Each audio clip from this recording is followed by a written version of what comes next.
welcome back to my channel. If you're new here, thank you very much for joining, and I hope that you find my videos relevant enough and it encourages you to subscribe. My name is Lucia Ejo, and on this channel I give well-researched health information, I share some life experiences, and I also throw in some random videos. But yeah, so welcome back to my channel. Thank you so much for tuning in.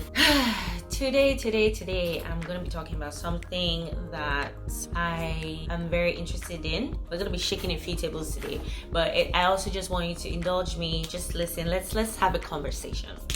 So let's just talk about this for a minute. And it's about depression. I'm going to ask you a question, and I want you to tell me what you think. Is depression just a spiritual attack that must be fought with prayers alone? Or do you think it is a physical thing that must be fought with medicine alone? Or do you think that it is like every other sickness that should be fought with medicine and some spirituality if you're a spiritual person? I'll tell you where I stand. Okay, I'll tell you my story.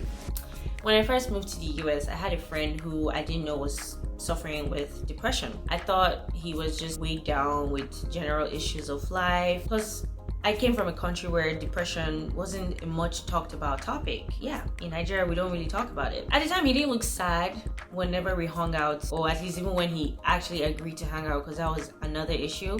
But when we got talking, he would tell me, what was wrong and things he was struggling with at the time. Oh my God, trust me, it took a lot to get him to talk. So I just thought, hey, this guy's sad. I would just say all the nice things that you could say to someone who is not happy, which is, don't worry, God has purpose for everything. Let me know I can help you, things like that. But I knew that I didn't really understand what was going on. I thought he was just sad, and that, after some time he would snap out of it. I noticed he was losing weight and looking more and more pale, and sometimes he would try to smile whenever we're in class, if he even came to class. Long story short is that after some weeks, he didn't die, thank God, but we heard that he had checked himself into a facility and he had been dealing with depression. And going over everything again and just remembering our conversations, and I just never ever saw the signs. It to me was just sadness. And what if he died? It would have been a different story. Be like, oh wow, he actually killed himself, something like that. So I knew I had to understand it better and put some of my cultural ideologies to rest and focus on the reality. I think the reason why depression is such a sensitive topic, in my opinion, might be due to the fact that it has to do with the mind, and people often think that the mind is abstract. And it really isn't. The mind is not abstract at all. It's literally the brain. And because these thoughts and feelings that lead to depression are not physical or palpable, there's room for doubts on the authenticity of a depressed person's claims. I know this because I grew up in a country where being sick meant I have fever, there's drip in my hand, I'm really, really sick. So there's a form of physical proof to back up your claim that you're not feeling well, or else you weren't going to be taken seriously. So the mind isn't really a component that could get sick. And if it did, then the only solution was probably to fight a spiritual battle. Some people even say that good born-again Christians shouldn't be depressed. And it makes me wonder why good born-again Christians can have cancer or malaria or a flu, but they can't have depression. And why are pastors taking their lives, or rich people taking their own lives, if knowing God and having money was enough to bring someone out of deep sadness, of depression? And the answer is simple. Sadness is the emotion, and depression is the disease. They're sick. Like any other disease that needs medicine and science to treat. That's just what depression is. If someone with cancer could talk themselves out of having cancer, that would be great. Or just say, yeah, I'll be fine. I'll snap out of it. Why can't they snap out of cancer? Why do they need to snap out of depression? Depression is a sickness. It's not just an emotion that taking a walk, which you used to love to do, would help with. That's the problem. Plus, God gave us science for a reason. So why can't we use it for spiritual stuff? And you can pray and seek medical help at the same time. They don't have to be mutually exclusive. They go hand in hand. You're having flu, you go see a doctor and then you pray and say, God, I want to feel better. So why is depression different? I don't know. Tell me. I don't mean to bore you with the science behind depression, but I think it's important to see how it all works, so that depression can be likened to any other ailment that starts off as something small and progresses into a chronic condition over time. Like a cough becoming a case of bronchitis after a week or so. Depression could start off as sadness, but if that sadness lingers on for up to 2 weeks, then something is not right and you should speak up and seek help. Okay? So what is depression? I know I've talked about this a lot. I made a video on anxiety, which is closely related to depression. But the emotions we feel are a concoction of chemical messengers called neurotransmitters. Oh my gosh, I'm sure you've heard that word so much, but they're moving around and sending messages to and from the brain and telling us what to feel, how to react, and creates even physical responses to stressors or triggers.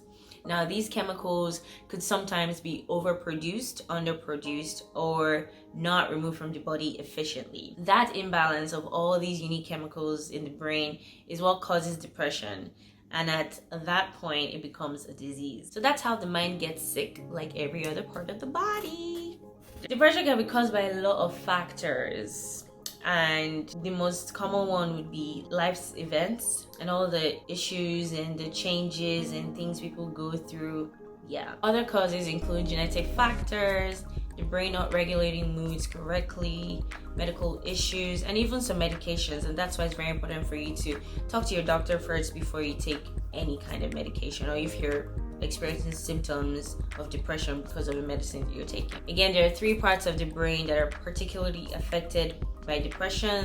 There's the amygdala, which is responsible for the range of emotions that we feel. So whenever you're sad, afraid, angry, or even aroused sexually, that's the amygdala working. And it's more activated in times of sadness and depression. And then there's the thalamus, which is responsible for how we react to things, how we think, how we learn, how we move and talk. And then the third part is the hippocampus. So the hippocampus takes an experience caused by a trigger and makes a memory out of it, so that the next time you see that trigger, you remember how you felt, and it brings that rush of emotion or fear or whatever the case is back again. So how does it all work?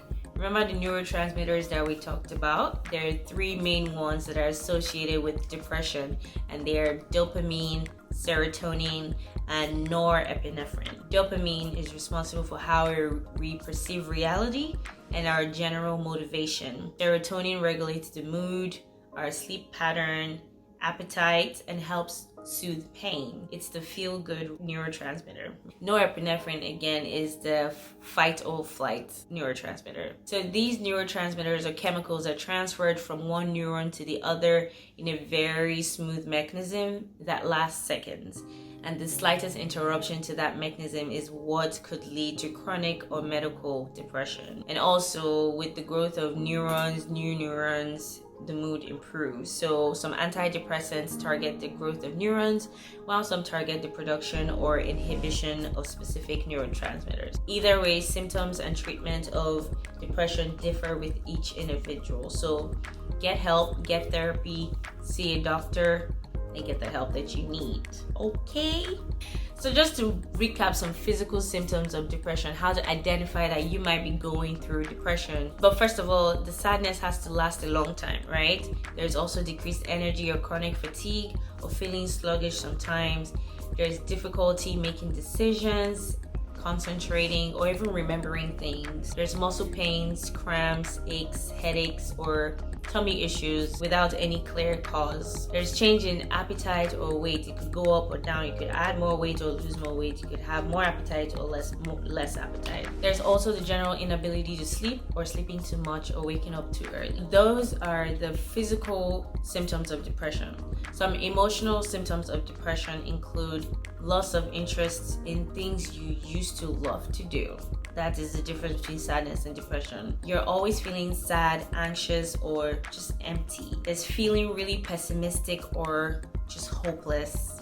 There's anger, restlessness, or irritability. There's that feeling of guilt or feeling of worthlessness as well. And then there's always that thought about suicide or trying to attempt suicide or just death.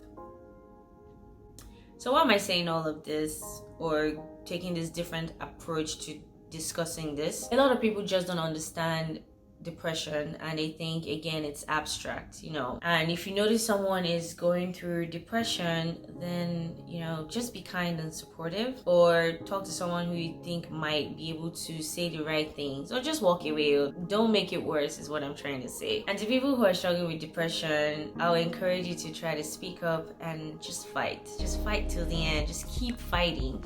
You're not alone. Help is close if you just tell someone.